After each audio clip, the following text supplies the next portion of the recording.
I'm so excited. I can't even sleep. It's a good thing I'm not actively trying to sleep, because today I have the pleasure of sharing with you what I think may be one of my favorite amps that I've ever played. Today, we are checking out the Lens Amplification Hot Chili. Let's do it.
Alright guys, hope you're doing great out there today. If this is your first time here at my channel, my name is Kyle, and welcome to Belligerent Studios. Remembered it that time. If this is your first time here at my channel, what I do is I take all sorts of awesome high gain related guitar equipment, I record it with a simple setup, and I give you the unprocessed audio on your end. So if you're into E-standard thrash riffs, drop C hardcore riffs, and dudes that consistently wear the same underwear 2 days in a row, you're in the right place. Consider hitting the like button and subscribing on the way out so you don't miss any more of my stuff. Thanks! So, you guys know me, you know that I won't really give up a favorite amps list or if you had to pick one amp, what would it be? I'll never give answers for stuff like that because there are so many things that change that perspective. It depends on what the situation is. It depends on so many different variables. So when I plug into an amplifier and one of the first times that I ever play it, I declare this is one of the best amplifiers that I've ever heard. That really means something, at least to me, because I'm not willing to make that claim about many amplifiers. There are a very short list of amplifiers that go on that best amplifiers that I've ever played. And this week, that list grew by one, and that is the Lens Amplification Hot Chili. Now I'm hungry. Before we get too deep into this video, you guys should know this is a sponsored video though. Lens Amplification have sent me this amplifier to share with you here on the channel. I am being compensated for this video, and I think that you guys should know that in the spirit of full transparency. Feel free to take everything I have to say with a massive grain of salt. You're more than fair to do so, but just know you're gonna get my honest thoughts and opinions as you always do. I don't know why I said it like that. Just keep it in mind. So quick backstory, who is Lens Amplification? Well, Lens Amplification is a new company out of Germany run by Edgar Lenz. And as far as I'm aware, he only has one other person working with him. So it is a very, very small, very boutique style operation. And one thing that really stands out to me about Lens Amplification is usually guys who are into the tube amp world as far as modding, designing new circuits and stuff like that, that tends to be a much older demographic. But Edgar Lenz is like in his 20s and he's only been working on tube amps for about 7 years. And the Hot Chili was essentially his take on a Jose modded Marshall. Now you may think, that's been done a million times, who cares? And while I kind of totally agree at this point, it is basically whoa! It is an incredibly crowded field. As soon as I plugged into this amp for the first time, that changed. And that is because this amplifier has some stuff going on that no other modded Marshall amplifiers really do, at least not that I've experienced. And the main thing that really stands out to me about this amplifier is that it has more of a modern American style of like compression and reaction on the low end. I tried to explain it to somebody the other day, but this is essentially like a very Cameron-esque sounding modded Marshall, but with with a low end that honestly reminds me of a 5150. So we've got a lot of ground to cover. Let's kind of dive into some of the specifics of the amp real quick and jump back into that intro tone. One thing I want to mention right up front is the price. This is definitely not a cheap date, but for good reason. This is an all hand wired turret board construction, top quality components, custom voiced Dagnall transformers for these amplifiers. This is definitely going to be your cream of the crop type amp. It is not cutting any corners. In order to save you guys a couple bucks, this is a tan pants / blues lawyer amp all day long. But when you see that price, remember, hand wired costs a lot. Imported into the United States costs a lot. I mean, everything about this amplifier and where and the way that it is constructed, it justifies that price point, but just know it ain't cheap. And a quick note, my computer stopped recording after filming what I thought was actually a really good intro section. So if any of this seems disjointed, I apologize, because this is all off the top of my head and I have to redo it again. So on top of that extremely high quality construction, we do get some really cool features on this amplifier, and those are these voicing switches. They're not really switches, they're push-pull pots, and there are honestly quite a few of them. And even though I technically like a less is more type approach when it comes to dialing in amplifiers as far as different controls and switches and stuff, these switches do make a noticeable difference, but it's really hard to make this amp sound bad. It's not like some of the other amps out there, where you have to find the magical switch combination in order to make it sound even relatively serviceable. This thing sounds great no matter what position the switches are in. It's just really fine-tuning and tailoring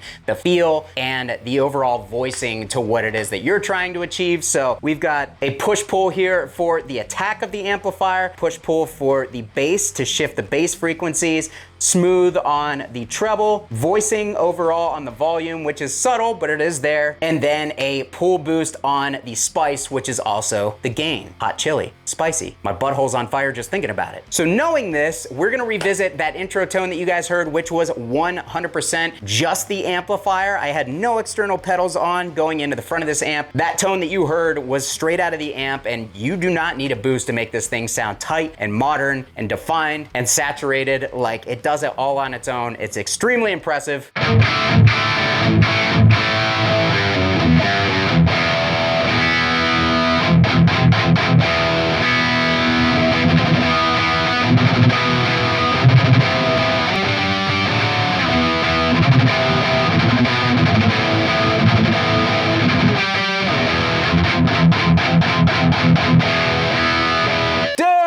So much. The palm mutes punch so well, even without a boost. It's got that 5150 style of just clanky, punchy low end. Absolutely love it, but we're getting all the string definition, all the high-end definition that you would expect from a vintage or a modern Marshall style tone. Like, this amp literally gives you everything. I'm in love. I think it sounds incredible. So I'm gonna give you a run through of the switches real quick so you guys can see how much they change the tone, and then we're gonna dive into some more pickups and some different tiles of tones. Oh my God. So here with the depth control, we have a pull for attack. Pulling that out basically modernizes the amp, the feel of it. I had it pulled out for the beginning tone, so I'm gonna show you how it sounds pulled out and then push it in so you can hear the difference.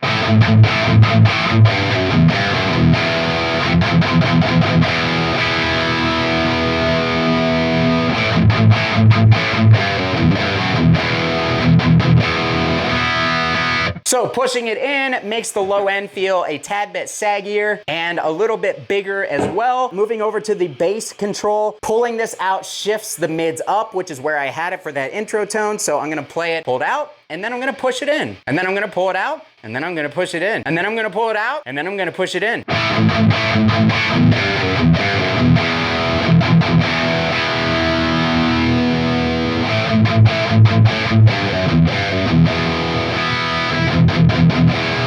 So as you can see, that control completely changes the way the low end reacts, and it shifts the mids substantially. With it pulled out the way that I kind of had it and the way I liked it, it makes it more of that standard Marshall-y kind of like vocal mid pushed in. It gives it a little bit more of a low mid emphasis. Moving over to the treble, we have a pull for smooth, so pushed in right now. It's a little bit more trebly. We'll pull it out so you guys can hear how it smooths things out.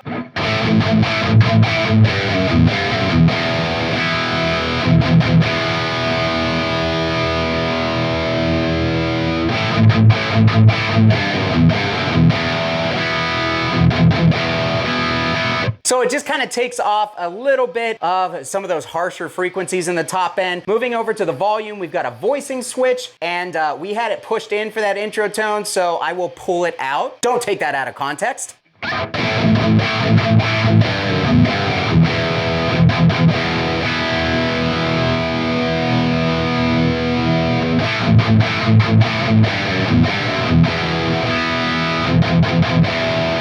So pulling it out, can't say that with a straight face. Moving on before I get in trouble. It seems to open up the mids a little bit, seems to make the low end a little bit more percussive. I actually really like that. And then finally, Spice. This is our gain control. We have it pulled out so that we have a gain boost, but I will push it back in so you guys can see how it differs.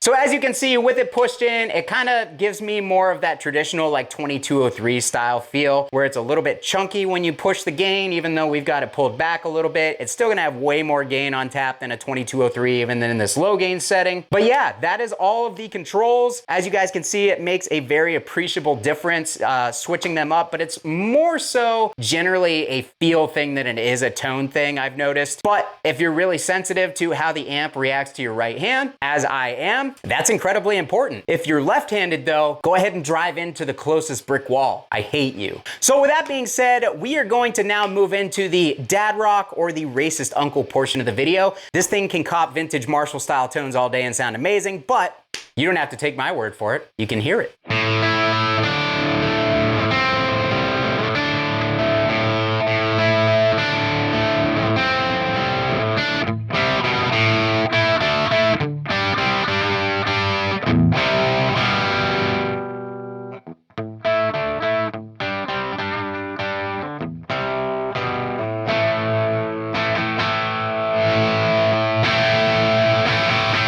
So as you can see, all day it nails those classic Marshall tones. Very clear and articulate and basically just screaming top end. It has the Marshall Kerrang, or in other words, the So real quick, I'm gonna run you through the gain range of this amplifier because there is a lot of gain on tap, but there's also a lot of flexibility. We have the gain boost pushed in, so it is not currently activated. We will pull that out halfway through.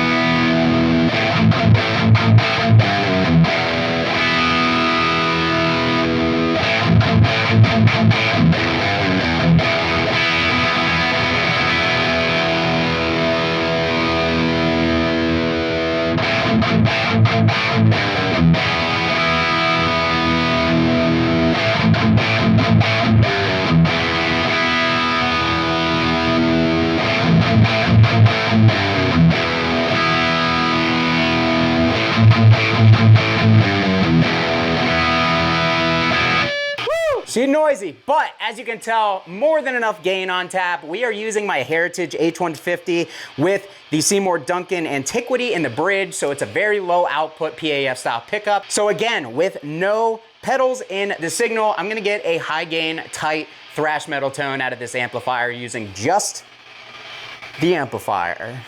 Just the amplifier.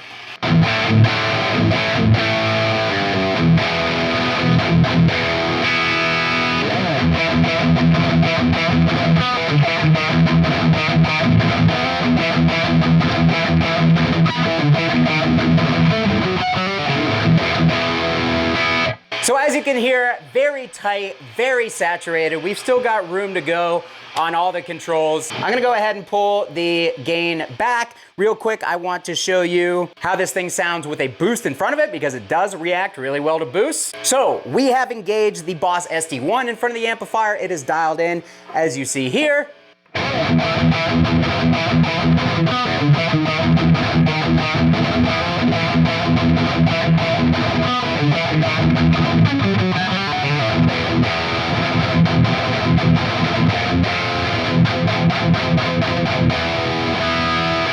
Yeah, so some Jose style Marshalls do not react well at all to boost in front of the amplifier.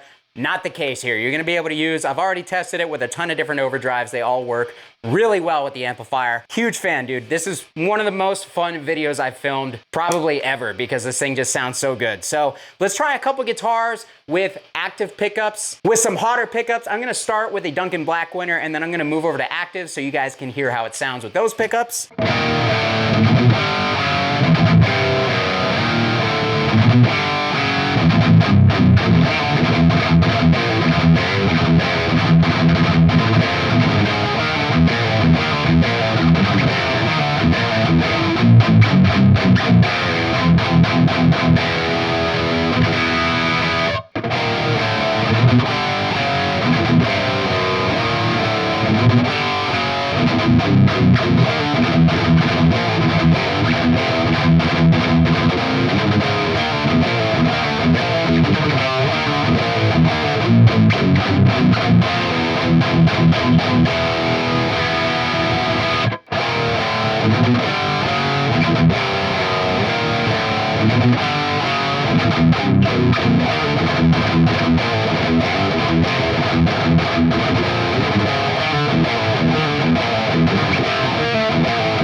All right, guys, so those were the three hotter pickups. As you guys can see, the amp reacts really well to being pushed hard with a hot compressed pickup, and it also reacted very differently to all three pickups. It sounded quite different, at least here in the room. I wanna know, which pickup did you guys like best? Let me know down below in the comments. Was it the Duncan Black Winter?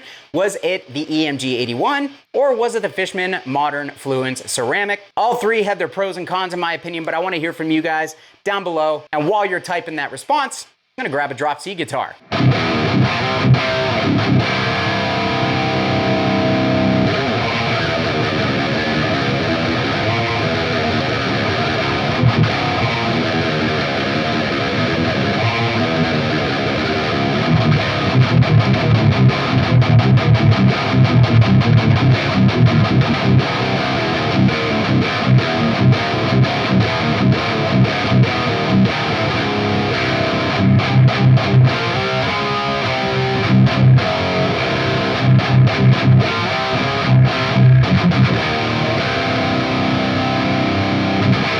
All right, guys, so with my Gibson Les Paul Studio Faded here, Duncan Jupiter in the bridge. This thing, no boost in front, incredibly tight, incredibly saturated, articulate, very punchy in the low end. Like, that is actually maybe even almost a little bit too focused of a drop C tone, maybe. Let's see if we can kind of dial in a slightly thicker one.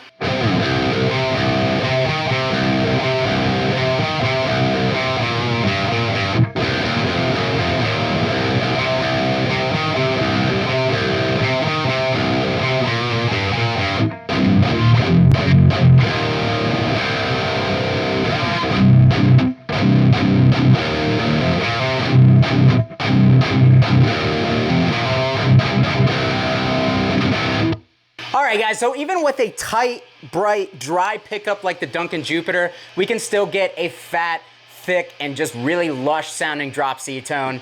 This has a microphonic preamp tube, but also quickly becoming one of my favorite amps.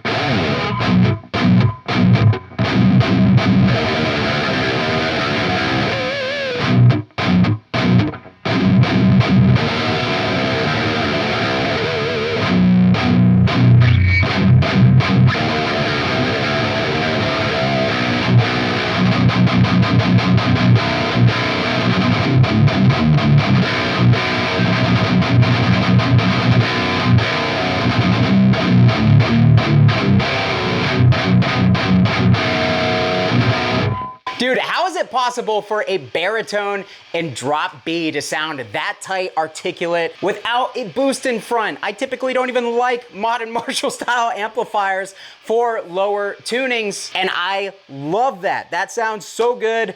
Let's try it real quick. Let's try it with that Boss SD1 again. Let's dial in a slightly different tone.